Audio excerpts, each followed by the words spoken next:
Pozdrav Fantazio, danas popravljam Seginu prvu handheld ili ti ručnu konzolu koja se zove Sega Game Gear. Ova konzola ima problem sa zvukom i ulaze za adapter Zeza.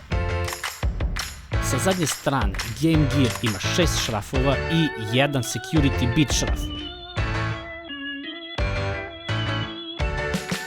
Otvaranje sa donje strane lagano da ne bi pokidao ova 3 kabla koje povezuju matičnu ploču sa zvučnom karticom i napajanjem.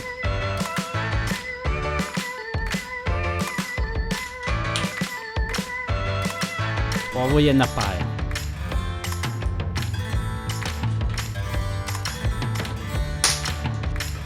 A ovo je zvučna kartica.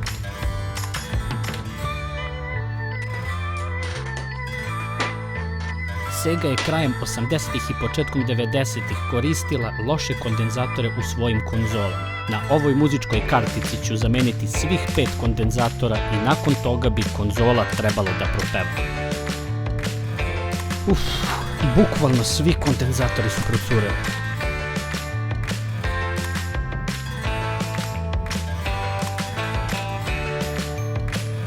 Na svim mestima gde treba da se lemi dodajem pomalo svežeg kalaja. Kod kondenzatora je bitno kad se menjaju da se zamene sa istim brojem mikrofarade, dok voltaža sme da bude veća, ali nikako manja od originala. I takođe mora da se pazi polaritet, gde ide plus, a gde minus.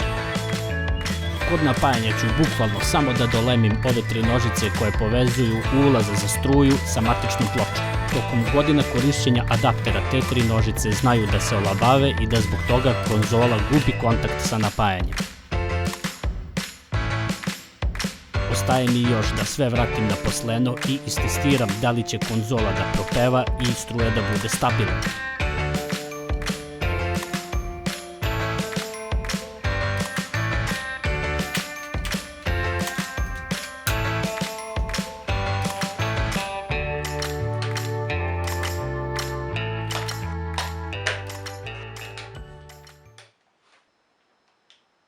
Propevala još jedna ručna konzola.